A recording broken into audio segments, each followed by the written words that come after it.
Yeousch!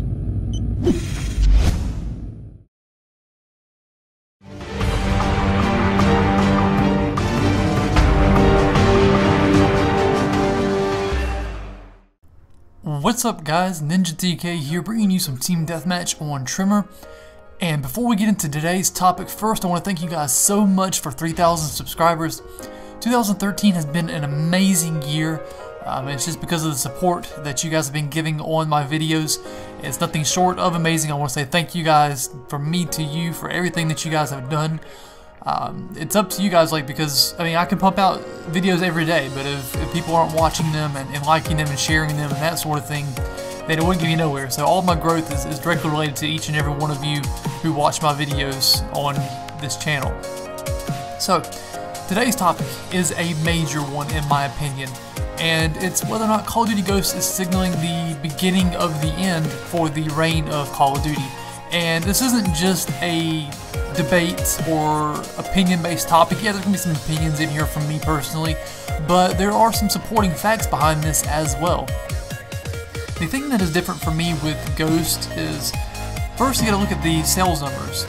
Year after year, for probably like the last 4 or 5 years, I didn't go into specifics with looking at the numbers, but I just remember reading every year it seemed like Call of Duty was breaking its own sales records. Not sales records of other games, but their own. They were constantly breaking their own sales records year after year with each new game that came out. However, that has ended with Call of Duty Ghosts.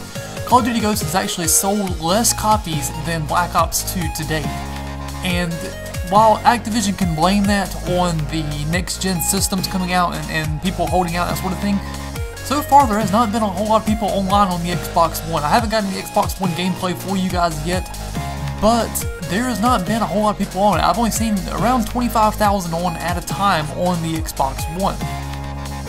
So with that being said, that is not necessarily a reliable excuse, because the last numbers that I've seen for Ghosts as far as their sales numbers have reached $500 million, which is nothing to sneeze at, don't get me wrong. But in some countries, it's been reported that the sales are down 50% from Black Ops 2. Not to mention that Rockstar, with its game Grand Theft Auto 5, sold 800 million. So with that number alone, Call of Duty Ghosts has been outsold by another game for the first time in who knows when. Much less the fact that it's actually sold less than previous titles that have been released. So what is the concern here? Well, there could be a few different things that have caused this issue. There are other games obviously coming out with the next generation systems, and a lot of people may be saving money and paying attention to all these future titles and even current titles such as Dead Rising 3 and Forza 5 and Rise and games like that are coming out. Much less you got Titanfall and Destiny and games like that are coming out in the spring. There are a lot of other games that people may be focused on instead of Call of Duty. Now with that being said, let's look at Ghost itself. The multiplayer, there wasn't a whole lot of information released on multiplayer, I felt like, and this is part of it that kind of goes into my opinion of things, but from what I've noticed, I'm all over the Call of Duty scene before the new games come out. Like, I want to know as much information as possible every time a new game comes out for Call of Duty. But this time around, they didn't give us a whole lot of information. They didn't really give us any gameplay. The only gameplay we really saw was from behind the scenes of big YouTubers who were getting to play it for like a minute or two at a time, and that was all we really got to see. There were no like multiplayer trailers that I really remember standing out to me, no multiplayer reveals that were all that special as compared to previous games. And then there's another issue too. Ghost, to me, it feels like an improved version of Modern Warfare 3. It really feels like they just kind of reskinned Modern Warfare 3 from the same part. And yeah, the graphics are better, and especially with the next generation consoles, there's a noticeable difference in the graphics. And once I get some gameplay, I'll definitely show it to you guys from that standpoint. But all in all, it really does feel like it's a revamped version of Modern Warfare 3. It's nothing special, it's nothing new. You know, they talk about the new engine. It's not really that impressive to me. Combine that with the fact that you die in 0.2 seconds on the game. You know, the traffic on the game hasn't been the same. Generally, I've only seen around 200 to 250,000 people online at a given time.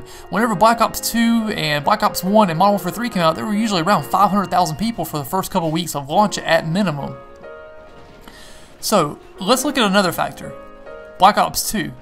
So I think that Black Ops 2 actually had an impact on Call of Duty Ghosts. Because Black Ops 2 had many issues, and the longevity of the game seemed to, go in type of a downward spiral really quickly. A lot of people lost interest in Black Ops 2 just after a few months from its release, just because of so many issues with the game, and the game just didn't seem to be quite as fun as previous titles.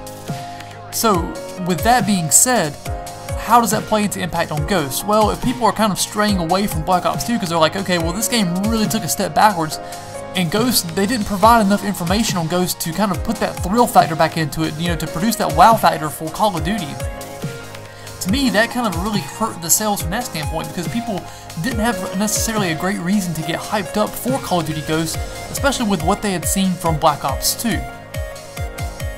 So with that being said, Call of Duty Ghosts, there are some issues in the game, even from the standpoint of MLG, which I know some people are interested in MLG and some people aren't, but for me, I was never really interested in MLG until I got into Team Caliber, and ever since then I've been an MLG fan. Like, it's really entertaining to watch, especially when I actually have a team that I have a legitimate interest in pulling for, obviously with Team Caliber, who've done really well so far, obviously, ever since their debut of the team.